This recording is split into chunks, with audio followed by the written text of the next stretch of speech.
warahmatullahi wabarakatuh. Kami Dari kelompok 2 ingin menampilkan video pembelajaran terkait sintesis protein dari kelas Biologi E mahasiswa IAIN Syekh Nurjati Cirebon, jurusan Tadris IPA Biologi semester 2 yang beranggotakan Ade Muhammad Farhanuddin, NIM 19081061172, nomor absen 23. Saya Vina Nurul Arifah, NIM 19081061111 dengan nomor absen 4.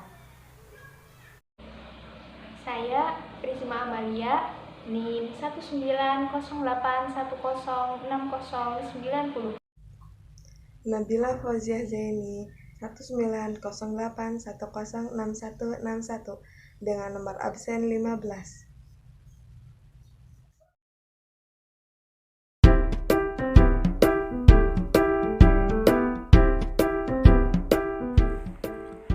Pernahkah Anda berpikir di dalam tubuh kita banyak sekali proses-proses metabolisme yang dilakukan oleh sel tubuh kita?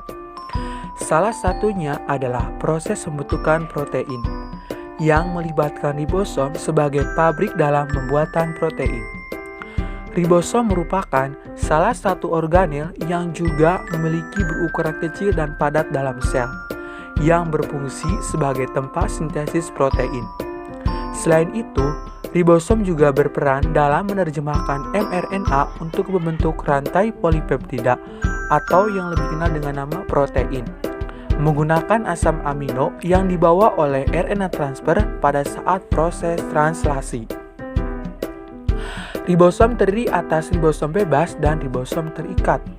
Ribosom bebas yaitu sebuah struktur sel yang tersebar luas di bagian sitoplasma. Sedangkan ribosom terikat ialah salah satu struktur ribosom yang biasanya menempel di bagian RE atau retikulum endoplasma, atau sering juga disebut dengan retikulum endoplasma kasal atau REK. Struktur ribosom terdiri dari subunit kecil dan subunit besar. Subunit kecil berguna untuk mengalirkan atau menyampaikan informasi selama sintesis protein. Sedangkan struktur ribosom subunit besar yakni sebuah subunit yang berisi sebuah tempat di mana ikatan baru yang akan dibuat untuk membuat protein. Sintesis protein adalah proses penyusunan asam amino berdasarkan kode genetik yang terdapat pada DNA yang berupa urutan basa nitrogen. Adapun protein yang dibentuk pada sintesis protein akan mengalami modifikasi. Ada yang menjadi protein struktur, proteksi, dan enzim atau sebagai biokatalisator. Protein juga berfungsi sebagai zat pembangun tubuh serta berperan dalam regenerasi sel yang mengalami kerusakan. Untuk lebih jelas, mari kita bahas apa itu sintesis protein dan bagaimana tahapan-tahapan sintesis protein. Segmen-segmen pada DNA yang mengkode suatu protein disebut dengan gen. Suatu gen diawali dengan promoter dan diakhiri dengan terminator. Perlu kita ketahui bahwa DNA merupakan bahan genetik pada semua organisme kecuali beberapa virus tertentu yang mempunyai RNA sebagai bahan genetiknya. DNA juga merupakan tempat penyimpan informasi genetik. Selain DNA, komponen lain yang berperan dalam sintesis protein adalah RNA, yang merupakan tempat penyimpanan dan penyalur informasi genetik. RNA yang berperan dalam sintesis protein adalah RNA messenger, RNA ribosom, dan RNA transfer. Ketiga RNA tersebut memiliki fungsi yang masing-masing yang berperan dalam sintesis protein. Urutan basa nitrogen yang terdapat pada gen digunakan sebagai acuan untuk menghasilkan suatu protein atau rangkaian asam amino yang disebut dengan polipeptida.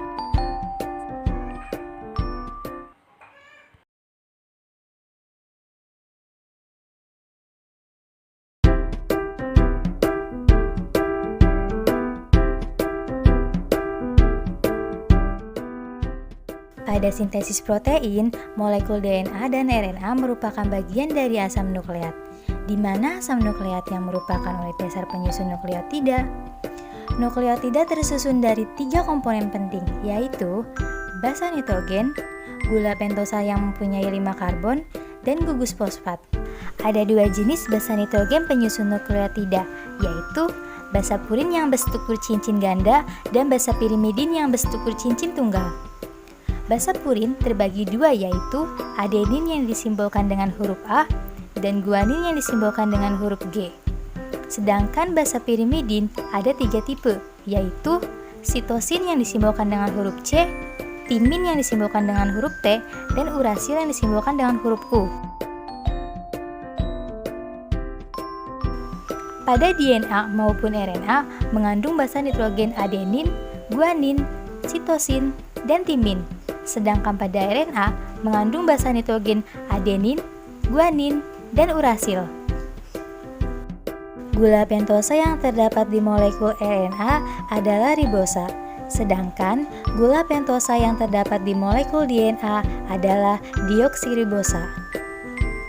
Dalam hal ini, penting bagi kita untuk mengetahui perbedaan nukleotida pada DNA maupun RNA, karena ada perbedaan di antara keduanya, yaitu pada bagian basa nitrogennya, di bagian basa pirimidin, sehingga dalam proses pembentukan rangkaian polipeptida atau protein. Kita bisa mengerti. Selanjutnya, setelah kita memahami apa itu sintesis protein dan komponen-komponen yang membantu dalam sintesis protein, selanjutnya akan dibahas tahapan-tahapan dalam proses sintesis protein.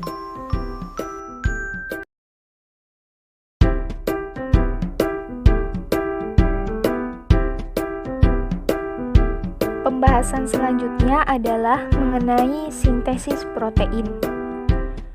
Sintesis protein adalah proses pembentukan asam amino melalui kode gen yang dibuat DNA. Sintesis protein terdiri dari 2 tahap, yaitu transkripsi dan translasi. Tahap yang pertama adalah transkripsi. Transkripsi adalah pencetakan RNA messenger oleh DNA sense di inti sel. Proses transkripsi hampir sama dengan replikasi DNA. Enzim yang berperan pada proses transkripsi adalah RNA polimerase. Transkripsi terdiri dari 3 tahap, yaitu inisiasi, elongasi, dan terminasi. Tahap yang pertama yaitu inisiasi. Pada tahap inisiasi, RNA polimerase berikatan ke promoter, yakni urutan basa nitrogen khusus pada DNA yang dapat memberikan sinyal inisiasi transkripsi. Rantai DNA yang digunakan pada proses perekaman gen hanya 1 buah, dinamakan rantai sense. Sementara rantai lainnya merupakan antisense. Tahap selanjutnya yaitu elongasi.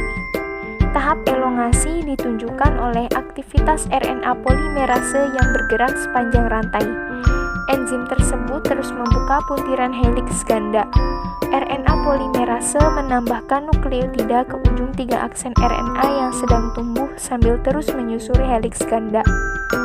Setelah gelombang sintesis RNA yang maju ini, molekul RNA baru akan melepaskan diri dari cetakan DNA-nya, dan heliks ganda terbentuk kembali. Tahap yang ketiga yaitu terminasi. Ketika memasuki tahap terminasi, proses perekaman berhenti dan molekul RNA yang baru akan terpisah dari DNA template. Setelah molekul RNA terpisah, sebanyak 100-200 molekul asam adenilat berikatan pada ujung 3 aksen RNA. Penambahan senyawa kimia tersebut menghasilkan urutan nukleotida adenin dalam jumlah yang banyak pada ujung 3 aksen RNA. Akhirnya, dihasilkan produk transkripsi yang lengkap dinamakan messenger RNA.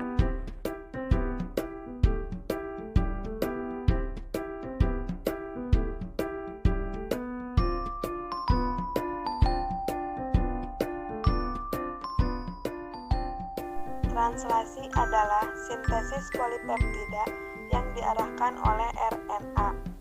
Komponen-komponen molekular translasi. Sel mentranslasikan pesan mRNA menjadi protein dengan dengan menggunakan RNA transfer atau tRNA. Setelah mengikat asam amino spesifik, tRNA berjejer melalui antikodonnya pada kodon-kodon komplementer di mRNA. Ribosom membantu memfasilitasi perpasangan ini dengan situs pengikatan untuk mRNA dan tRNA, membangun polipeptida atau proses translasi. Inisiasi pada tahap ini, kodon pertama mRNA bertemu dengan ribosom, disebut kodon start. Tahap setelah inisiasi adalah elongasi. Proses translasi berakhir ketika salah satu kodon stop bertemu dengan ribosom. Kodon stop ada 3, yaitu UAA, UAG, dan UGA. Menyelesaikan dan mengarahkan protein fungsional. Setelah translasi, modifikasi terhadap protein dapat mengubah bentuk 3 dimensi molekul tersebut.